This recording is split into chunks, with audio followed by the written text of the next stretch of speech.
കുമളിയിൽ അയ്യപ്പ ഭക്തർക്ക് ഒരുക്കുന്ന അടിസ്ഥാന സൗകര്യങ്ങളെ ചൊല്ലി വനം വകുപ്പും തദ്ദേശ ഭരണകൂടവും തമ്മിലുള്ള തർക്കം രൂക്ഷമാവുകയാണ്.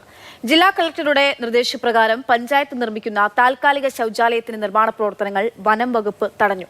നിർമ്മാണത്തിനായി എത്തിച്ച മണ്ണുമാന്തി ഉൾപ്പെടെയുള്ള വാഹനങ്ങൾ വനം വകുപ്പ് കസ്റ്റഡിയിലെടുത്തു. കൂടുതൽ അടിസ്ഥാന സൗകര്യങ്ങൾ ഒരുക്കണമെന്ന് കുമളി ധർമ്മശാസ്ത്ര ക്ഷേത്രം അധികൃതർ നേരത്തെ തന്നെ ജില്ലാ കളക്ടറോട് ആവശ്യപ്പെട്ടിരുന്നു. താൽക്കാലിക ശൗചാലയം നിർമ്മിക്കാൻ ഇടുക്കി ജില്ലാ കളക്ടർ കുമളി പഞ്ചായത്തിന് നിർദ്ദേശവും നൽകി.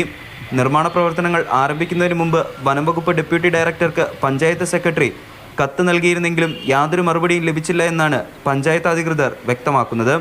തുടർന്ന് ടെൻഡർ നടപടികൾ പൂർത്തിയാക്കി ഞായറാഴ്ച നിർമ്മാണം ആരംഭിച്ചു. എന്നാൽ കരാറുകാരൻ ജോലി ആരംഭിച്ചതിന് തൊട്ടുപിന്നാലെ സ്ഥലത്തെത്തിയ വനപാലകർ നിർമ്മാണം തടയുകയും വാഹനങ്ങൾ പിടിച്ചെടുക്കുകയും ചെയ്തു. ശൗചാലയ നിർമ്മാണത്തിന് വനംവകുപ്പിന്റെ ഔദ്യോഗിക അനുമതി ലഭിച്ചിട്ടില്ലെന്ന നിലപാടിലാണ് വനംവകുപ്പ്.